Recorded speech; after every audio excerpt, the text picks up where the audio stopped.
This is David Sable, bringing you another interview for New York festivals, this time for the Bowery Awards, honoring independent creatives.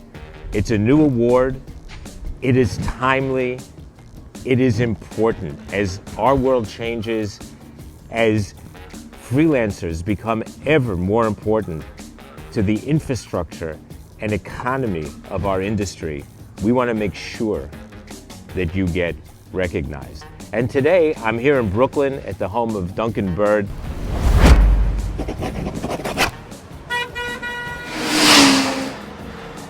An incredibly impressive and inspiring creative icon in our industry. I hope you'll enjoy the interview, and I want to remind you that all of the proceeds from this award go to feed the front lines. This is David Sable, here for New York Festival and the Bowery Awards, honoring independent creatives. The mask is a message, and the message is clear. Always be masked when you're outside or inside and around people. I'm going to take it off today for the interview because we're sitting outside, we're 6 feet apart, and we're safe, we hope. But I want to introduce my guest for today, a new friend, an awesome person who you're just going to be so interested to hear from, Duncan Bird. Duncan is the Vice President of Brand and Digital at Fiverr, and we're going to talk about both.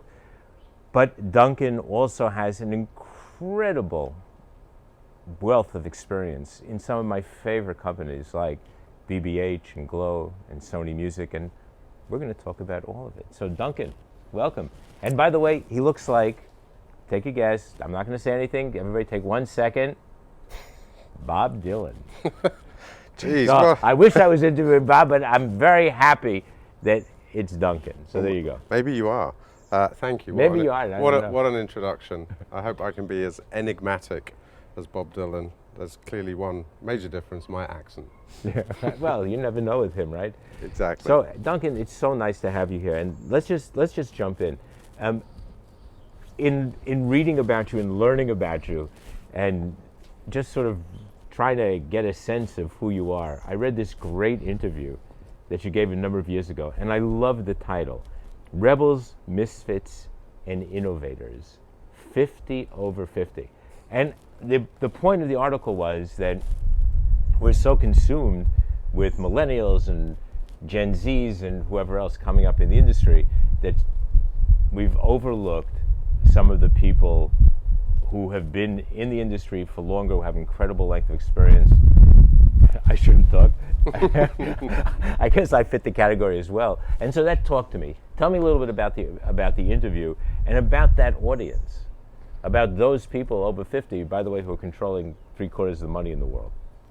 Wow. That's a strong opening. I kind of feel like there's the sound of mutual backslapping here because I'm guessing we're both over 50. Yeah, I think it's It's more like protection, you know? I like that. Yeah, I mean, that is definitely part of global modern culture, which obsesses around youth and age per se, partly driven, I think, by technology and the changes in which we consume media. But yeah, that article was really about just exploring the ways in which you can think differently about creativity and about being rebellious and about being innovative. And I don't think age is a barrier. A friend of mine once said to me, you are born at a certain age. And I think I have a lot of friends who were always much older. You know, like in England we call it fogies, people who want to behave like they're much older than they are. You see that, I think, a lot in politics, where you see extremely young people who are trying to give off this vibe of being older. I think it's partly around the things you surround yourself with. As you've seen in my apartment, I surround myself with music and culture and art. And if you keep your brain open to interesting stuff, interesting things happen. And I don't think that's age specific. I mean, I work with people from their 20s through to their 50s, and I don't really think about their age. I think about the talent and the ideas that they're bringing to the party. So let's follow that down, and let's talk about talent, and let's talk about creativity. And you talked about technology, and you talked about creativity in the same sentence. Mm-hmm. What did John Hegarty say to you about technology and creativity? I mean, I think John's point, or Sir John, as we should call him. Sir John. Sir John. You're right. He deserves it. He does deserve it. He was talking about that technology makes the opportunity even greater, because to have a message that resonates, you need to be more creative. And what we're really talking about here is the proliferation of messages, with digital technology, with connections on the internet, everybody's a creator. But that doesn't mean that everything that everyone creates is creative. So I think the proliferation of technology through the 2000s into 2010 and now into 2020 makes our job as creators more interesting, more challenging. But I think that we've moved into a phase worldwide where the standard of what people spew out, both as television programs and as what we might call marketing, advertising, whatever, I feel like the standard is lower, but the opportunity, therefore, to be more interesting and creative is much higher. Right. You talked about, in that particular interview, about opportunity versus value, that technology drives the opportunity, creativity drives the value. And I think your exact quote was, anybody that gives a shit knows that we've dumbed down their creativity. Yeah, we've dumbed down massively. I mean, the birth, certainly where I come from, of things like Big Brother and reality TV, or what do they call it, non-scripted entertainment, which we all know is scripted. Right. Not just scripted, incredibly produced. Yeah, I mean, it's so persuasive and pervasive that, it led to somebody getting elected from a reality TV show. I had the pleasure of working with Simon Cowell, and Simon Cowell's two different people. He's the Simon Cowell you see on TV, and then he's this incredibly talented executive who works for Sony Music. I think we've blurred the lines of reality, and in the process dumbed a lot of things down. I think social media plays a huge part in that people's attention spans are much shorter. Take this video interview, for example. How long is it going to be? How do you get people to watch the whole thing? It's that constant battle between attention, informing, and entertaining versus cramming everything in as quickly as you can. We see it in the movies. I mean, I rarely see a movie now that's under 2 and a bit hours, and I always come away like The Irishman, like, great, but you could have told me that in an hour and a half, right? Right. But that's kind of interesting, though. I have so many places to go, but let's just follow that for a second. So you're right, and I thought about the same thing. I got bored 20 minutes in, thinking, okay, I know where it's going, and it's taking way too long to get there. And yet, people would have had us believe that you could have done that movie on TikTok, which of course you couldn't. And so I think there's this balance between long form and short form. It's always been, like David Ogilvy always believed that if you wrote good copy and you laid it out the right way, people would read it to the end. Mm-hmm. And so it wasn't a question of length, it was a question of, was it good, was it interesting? And I think when you look at Harry Potter, when you look at Shakespeare, you look at some of the things that people read, it amazes me how, in fact, people who everybody swears will never read long form actually do when it's good. But I think what's happened to us as a species is that our brains work in slightly different ways. So when I watch a movie, either at a movie theater, which sadly we can't do right now, or on a television, I often find myself wanting to know where I'm at in it, which I can do by pausing. Right. Or just touching something. Or doing the X-ray on the side and checking out who all the actors I've only are. got this far to go, or Right. Boy, maybe I'll find something else. A friend of mine was over the other night. We were looking at I can't remember if it was a picture or a magazine, and he found himself doing that. And we both burst out laughing because our brains are saying, that means I can go further in, and that means I can see where I'm at. And I think when David Ogilvy was saying that, we didn't have the ability to determine how much time we were willing to give. So like that stat of 2/3 of the time on Netflix is spent trying to find what you want to watch rather than watching something. I mean, that's because there's not so much good stuff. That's part of the problem, I think, right? There's way too much. There's way too much. And not good enough. And so we don't want to invest our time in something that doesn't necessarily capture us immediately. So our patience levels are much lower. And yet, movie makers keep giving us longer things. Right. What's interesting, though, you talked about your friend going like this on the magazine. So there were tons and tons of little videos back a number of years of little kids doing that. And the truth of the matter is, I've seen, because I just look at my grandchildren and their friends, they know the difference between books and screens. And I think part of the thing is because they are quote digital natives or whatever's like the next generation, they totally understand the difference between a big screen, a small screen, a middle-sized screen, a portable screen, a wall screen, and a book. Mm-hmm. And they have no problem moving between them.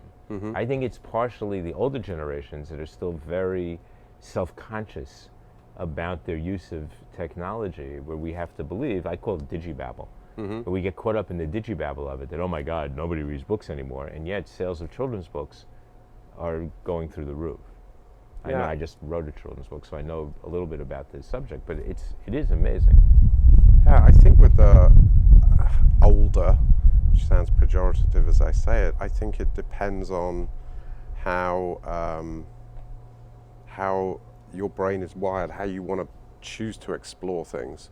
So I've chosen to explore digital books, audible books, and regular books. And depending on my situation, each one can work for me. Exactly. I've found the Kindle experience hasn't worked as well for me for whatever reason. I don't get to them because I forget about them. And the physical book works a bit better, and Audible, weirdly, works incredibly well. Right, I find it similar. I find books are great. I don't like Kindle, but I can only read the New York Times on my iPad, except for Sunday, which of course everybody wants to read. Let's just go back to great copy, to great content for a minute. You in that, I'm going back to that interview just because it's so fascinated me. You talked about David Abbott. Yeah. Telling you God rest his soul. It took him, the way you described it was a 10-minute flurry of writing copy, and he said to you, that 10-minute flurry took me 30 years. Yeah. And I just love that, and I think for our audience, that's such an awesome lesson. Yeah, and it's a lesson which at the time I didn't understand. Right, because I was too young, too arrogant. We needed some copy urgently for Sainsbury's home base, which is Home Depot, I guess, in the US. And the only person around to do it was David Abbott, who not only was the creative director, he was the chairman of the company, and I'd probably been in his office once, if ever. So that was formidable, intimidating. Corner office overlooking London. He was dressed in a suit and tie, and much like we are right now. Much like us now. Extremely. Well, you are quite elegant, I have to say. I try my best. British. We try and keep the old Brits in New York up. But anyway, David Abbott was a most incredible individual anyway, and I was super junior, very young, and probably talking at 1,000,000 miles an hour. And I was stood over him as I'd briefed him on what we needed, and he looked at me over his glasses and said, "Give me a minute." And I was like, "Oh." And I went outside and waited and paced up and down and called me in and showed me it, and I said, "Wow, you did that so quick." He said, "No, it took me 35 years. And as I got in the lift, elevator to go down, I was like, "God, this guy's, what's he talking about? It took 15 minutes. And then gradually, as I got older, I realized what he was talking about, which is, it's like any profession, the more you do things, the easier it gets because you know where to start and where to finish and how to look at it and how to frame it. I remember I was once having to replace a front door on a house and I couldn't do it. I messed it up. And I got a guy in and I watched him do it. And he said the same thing. He's like, it's really easy if you know how you're doing it. Now, in creativity, I wouldn't say it's easy, but it becomes easier to be able to see what's right, what's wrong. You talked the other day about finishing. You know, finishing something is a great skill. Right. And yeah, I often think... Let's just stop there for a second so everybody knows what we're talking about, finishing in the creative sense, because I think it's another great lesson people can learn from you. Yeah, you look at a piece of creative work. Let's say you're looking at an advert, for want of a better phrase, although these days it would probably be more like some content for YouTube. And the finishing part is what's working, what's not working. Is it the music? Is it the voice? Is it the sound effects? Is it the edit? And I think with experience and the right eye, you can spot those things more quickly, and you can make what a lot of people might think are minor changes, which can make a major difference. And when I started in the industry, we were trained intensively on looking at very successful pieces of creativity that used music, sound effects, casting, and then it was redone with slightly wrong or slightly different, and you could start to see patterns. You know, like a great editor of a book or a great editor of a newspaper has that skill of, yeah, the article's great, but the headline needs to do this, and that headline's going to draw you in. And what's your take today? Are we spending enough time finishing, or are we? Nah. I mean, we as in... I'm talking about us. I know, we, everyone else. No, clearly not. It's stuff just gets spewed out, and unfortunately, because I've spent 3 decades of my life, I can't switch off that part of my brain that looks at everything in the world and goes, why did they do that? Why didn't they do this? Why did they do it like that? I wish I'd been in that meeting. Right. And unfortunately, which goes back to what Sir John Haggerty's saying, is that so much of it isn't that good. But then when I joined the industry in the 80s, the same was true, and you must have experienced it too. There were clients and agencies that produced stuff which was okay, and others that produced stuff that was outstanding. And there's that great quote, I don't know who we attribute it to, but you know, clients get the work that they deserve. Or as we said once at a clients leaving do at BBH, clients get the work they deserve, and in some cases better. Which is the most brilliant British backhanded compliment I've ever heard. I love that. So you mentioned social media before. Tell us about Lauren Luke. Lauren Luke. Because I think after you tell us the story, I might blame you for a whole lot of shit that's going on today. Oh boy, where to start? I just finished a stint at Sony Music and was looking at partnering with some of the artists that were coming out of Simon Cowell's team on things like the X Factor and American Idol, to see if we could create some kind of co-branded product around their fame. And we settled on an idea which wasn't a great idea, to be polite, which was, and I'm not going to name the person, but it was a fairly well-known artist that we were going to create a beauty line for. So having said all the things I just said, the finishing on that wasn't very good. So while we're in the middle of that, early days of YouTube, you got the related video. The related video was this girl showing you how to get the look of this famous person. And I was just immediately drawn to it and just thought this is fascinating. And I remember saying to my colleague at the time, who we were going to produce this beauty range with, let's not do the famous person, let's do her. And he's like, are you crazy? We're so far down the line. What are you talking about? No one's ever heard of this girl. And she had some traction. She had views, and people were really drawn to her natural way of saying how you could get a look. And we tracked her down. She was in Newcastle in England. I was over here in New York, and we met with her. She came over to New York with her mum. She'd never left England before. And me and Carl Johnson, the guys at Anomaly, we sat down with her and said, hey, listen, we think what you're doing is really interesting. How about we create a beauty line for you. And I think she probably thought we were nuts. Around the same time, the BBC had run an article on her, saying that what she was doing was really interesting and people were fascinated.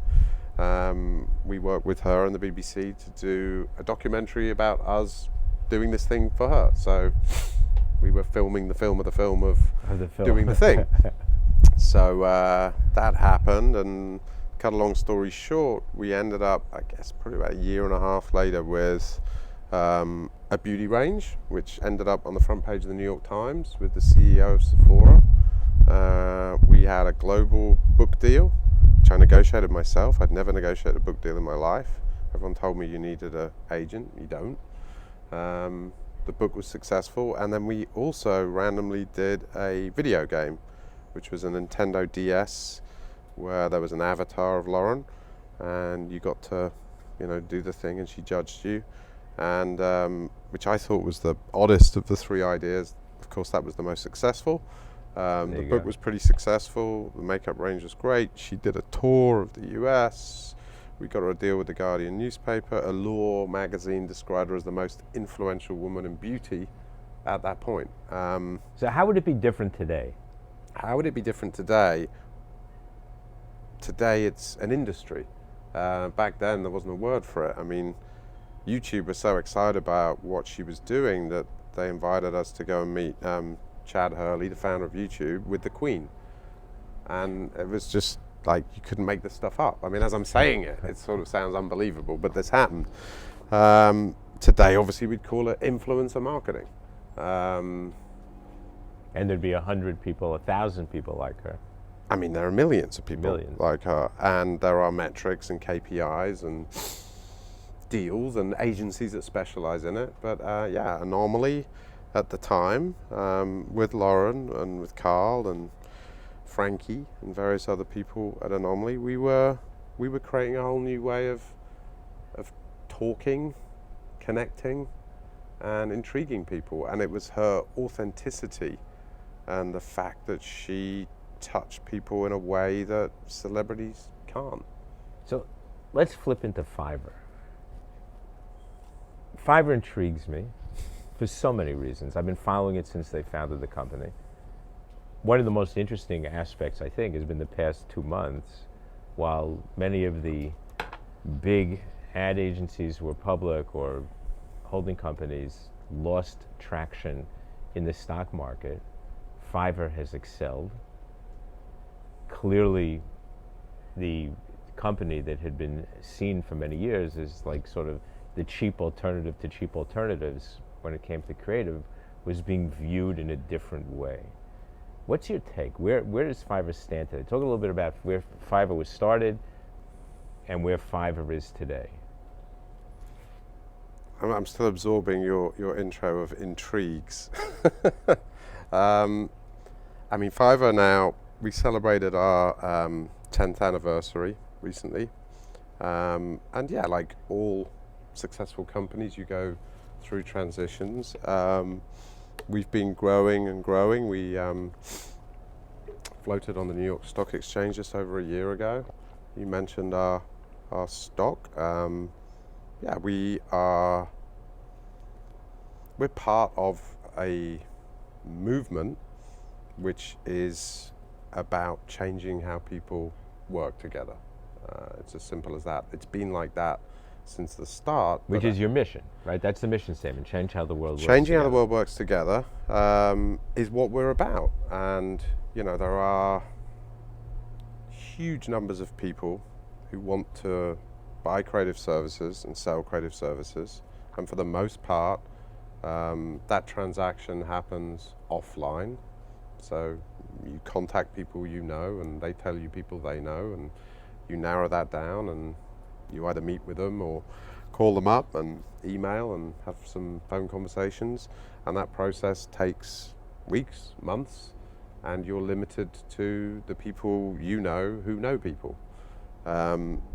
What our company has changed and is continuing to change is the ability to access talent all around the world, wherever you are, be you someone who wants to buy a creative service or sell a creative service, and price that service as you see fit.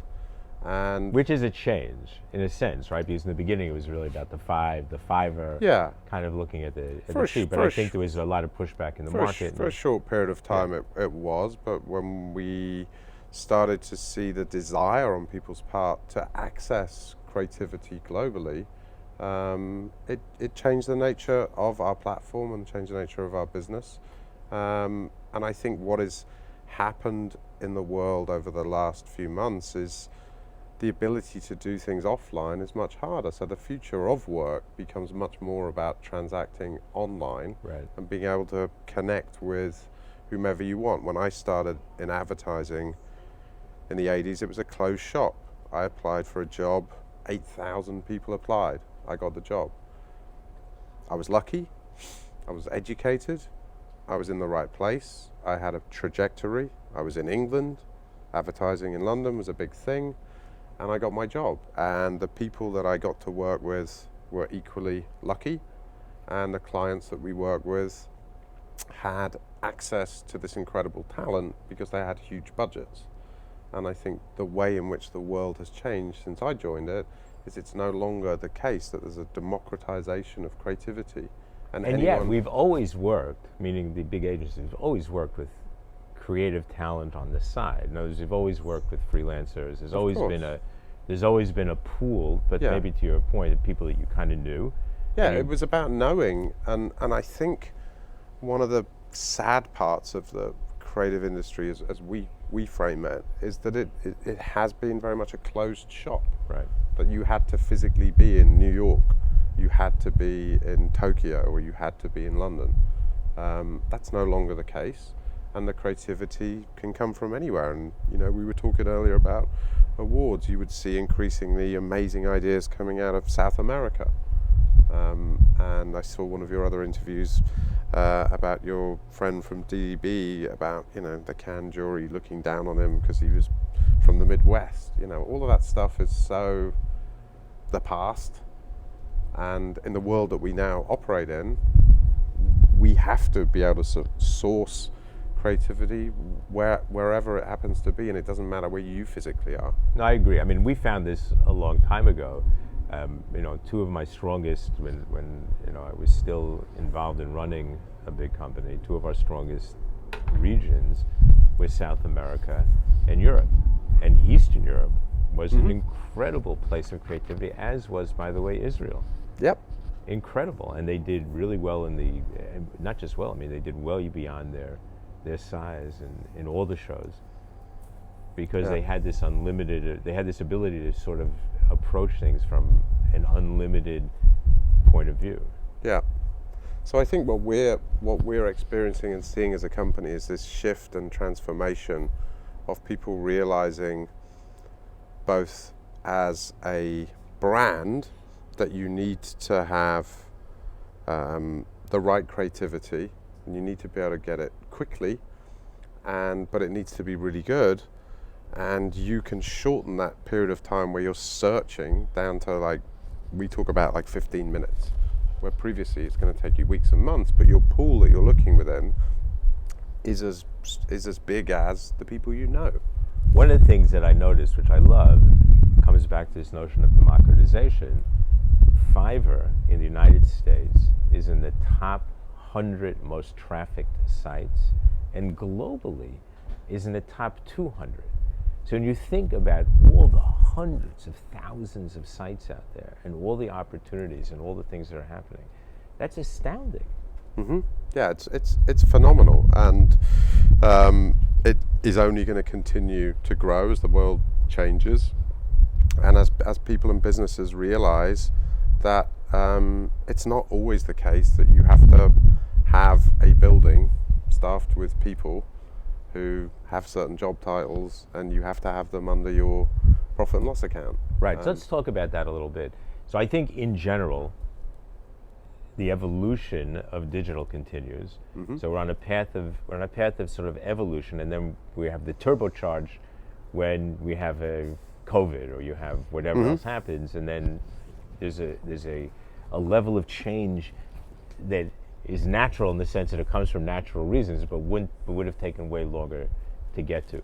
There was a piece in the New York Times this morning about that. They were talking about a number of companies that are starting to talk to the big agencies and saying to them, look, you can rent a strategist, you can rent a media person, you can rent an account exec. We'll give you those people.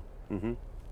Let's just flip it for a second and not look at Fiverr and say, okay, so Fiverr exists. I'm now Duncan Bird Inc. Mm-hmm. It's my agency, and I'm hiring all these people. How do you stay unique? How do you mean? So before, you had your own teams, you had your own people. It was sort of what you did was very core to who you were when you talked to your clients. So now, if I can go rent everybody, yeah, so if you were talking to an agency, if you were talking to the people who are the ones who looks like they're getting hit by this, yeah, in the, maybe in the negative way, what would you recommend to them? How do they work in this new environment? How do they work with Fiverr? What should they think about? Is Fiverr competitive to them? Should they be thinking that it's going to take them down, or should they be thinking, my God, how can I use this? I think it's the latter. Way? It's like, how can you use it? I mean, you and I have both run agencies, and we both know that when you're on a streak, a new business streak, you keep winning, that you can't hire quickly enough. So you end up overloading the people that you have to the point where they either leave or they make mistakes, and then you start looking at the areas where you can bring in freelance, so producers, planners, people to help around pitches. Every single agency in the world that's doing well, you supplement the people that you show the client. Here's your core team. Behind that core team is another team. You print them up little cards. People have even brought people into pitches, and said, if we win this, we'll hire you. But if we don't, good luck. We've all done that, yeah. So, I mean, that goes on. I mean, no agency exec is going to want to admit that, but I've done it, you've done it. So that's one way we help. And the other way is, the economics of agencies have just changed dramatically. When I joined the industry, we had big global clients because we had flags where they had flags, meaning Gray had an office here and so did Beecham, and if they're in South Africa, we'll have one there. If they're in Tel Aviv, we'll have one there. And that's just no longer a necessity of providing a creative resource. So where we can help is to combine whatever resource they need with the incredible resources that we have, where you don't need to hire that resource and have it permanently. And then they own the ethos of the creativity of the agency or whatever. Yeah, I think working with agencies is a natural progression for us. We already have. We're exploring it. I don't think it should be seen as us versus them, because the issues, as I've just outlined them, are realities of running an advertising agency. So in a business that already was digital, how did COVID affect you? Well, there's a number of things it didn't affect. It affected me personally tremendously. I was with one of my best friends who sadly passed away at the beginning of it. So I talk about this with some trepidation, because it has been positive for our business, but obviously as a society it isn't a great thing. So I'm very I'm also very conscious of it, because I had COVID early on, and so I know what it is to suffer from it, and I thank God every day that so I don't want to, I guess I bring that up not to bring everybody down, but this is a real thing, and I don't want to be disrespectful of these incredibly depressing numbers of people who are passing. Having said that, in terms of our business, we have seen that a lot of people are turning to online versus the offline thing out of necessity. So it's been an acceleration where, I mean, the stats vary depending on who you listen to, that between 80 and 90% of freelance work is done offline. It's very hard to do that now. I mean, even setting this up, we had to agree our protocols and set it in motion and make a plan, whereas previously... And by the way, do it outside in a way that was way safer. Yeah, where we're not being disturbed. Right. I mean, back in the day, one would go to a Soho House or a WeWork, network, pick up work, right? How do you do that? If you're a brand, and I see all these brands launching all of this remote working type creativity, which is great, but you've got to move beyond that because, yeah, we get that. Everybody's doing that. You've got to keep being innovative. So yeah, we've seen it have a positive effect on our business. And the only tone that you're probably detecting from me of not celebrating is just being mindful of the fact that No, totally. I totally agree with you. I mean, look, I think in general, as we know, I hate to quote these guys, but the truth is, we all heard this quote many times. There's huge opportunity in crisis, and the question is, how do you make the best of it?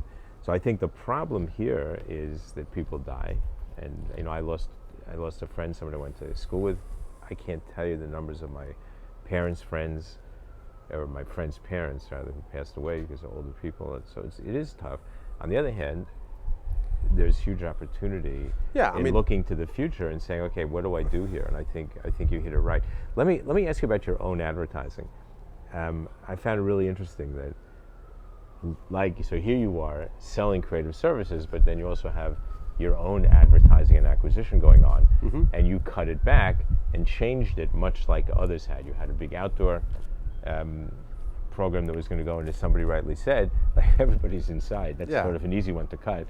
But talk about that a little bit, because I think that everybody who's listening has been on the side of watching budgets shrink a little bit, and here you are on both sides of it. So I'm just curious, like, how did what was your thinking? How did our it affect thinking you? was we immediately took a moment and looked at our approach, our strategy, our marketing strategy, and said, what remains the same and what changes. Part of our messaging initially was about help, because we realized that a lot of businesses needed help.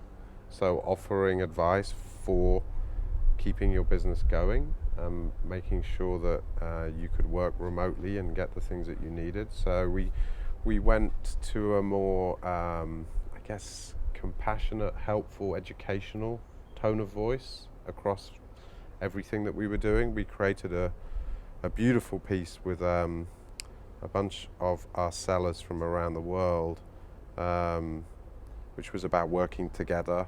And what we saw was that people not only showed themselves working in their activities, but they expressed the difficulties they were facing about missing people, meeting people. They showed their relatives and their routines. And it was a really, really beautiful piece. We also did a piece about remote working and how we had to change our own plans. We were about to shoot a campaign, and we decided to tell the story of how we changed. And we got our campaign made on Fiverr, and we put it out there. And it, personally, I think both pieces were really beautiful. And I recommend that everybody look for it. It's instructive, it's interesting.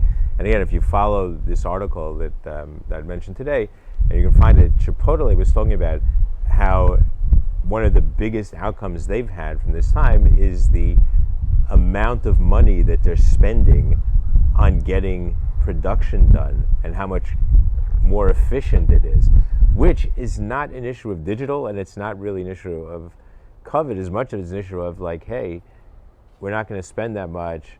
Here's what's happening in the world, and somehow they got to the same place. So look at this work, because it's really brilliant. I think that the other thing I'd mention is that so that was our initial approach, and then we've transitioned most recently into a thing called the shift, which is helping businesses shift into this new reality.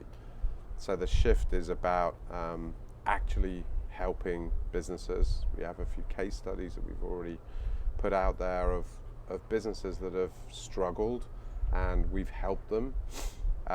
We put on a conference a few weeks ago now called The Shift, where we had speakers like Andrew Yang, who was a presidential candidate, and we had a lot of people turn up to that, and the feedback we got was this was really helpful. So I I moderated a few discussions with CEOs and CMOs around what are the challenges around remote working, how do you keep your mental health, how do you keep creativity up, and so on and so forth. So the shift has been a real big part of what we're doing, and we're continuing to try and help and support and educate businesses. And where do you see Fiverr going in 5 years? Where do I see Fiverr going in 5 years? I see us growing at the rate that we are. I see us growing globally. Our business is very significant in North America and in Europe, and we're expanding into Australia and other parts of the world. So I see our footprint growing. And I see people beginning to understand the benefits of working online versus offline. And I think, when you look at a lot of research, particularly in Europe, people would rather not have to work for quote unquote the man. They'd like to be able to work for themselves. Right. But a lot of people are fearful of that, be it from a financial perspective or just a societal perspective. There are certain countries where people frown on people who don't work for the man. But the research I read, 60 to 70% of people would rather be able to work for themselves, but unfortunately not everyone has the confidence to do that. I would hope that the way in which we are changing how the world works together will empower more people to be able to, no matter who they are or where they are, build their own business, build their brand, or build whatever their dream is. So let's follow that into the Bowery Awards. Why do you think it's so important? And by the way, we're just very honored that Fiverr and you and personally have jumped on this as an opportunity, and Fiverr is going to be a partner with us in the awards. Why now? Why now the awards, or why now us? Why now the awards? Why now you? We think this is a big deal. The question is, we're happy that you think it's a big deal. I think it's a big deal because I think, the thread of our conversation has been around freelance creativity and respecting freelance creativity and helping recognize the contribution they make. So just think about what we were just saying about agencies hiding these people behind a wall, as it were. No more. No more. And recognizing what they bring to the world of creativity. I think the awards represent the excellence in this. When I look at the people that you have on the jury, I think it's phenomenal. I think what you're setting out to do is really exciting. And I think I'm confident that our community will feel the same. And I think shining a light in the way that there are possibly too many awards for creativity in the world, shining a light on the world of freelance is appropriate. I think it's going to be increasingly the way that this industry is heading. So I think it's right and proper that Fiverr's partnering with you, and I'm glad we're to be honored. involved. We're honored to have you, and we thank you for being such a good partner. One last question: Susan Boyle. Boy, What was it like working with Susan Boyle? Oh my goodness, she's amazing.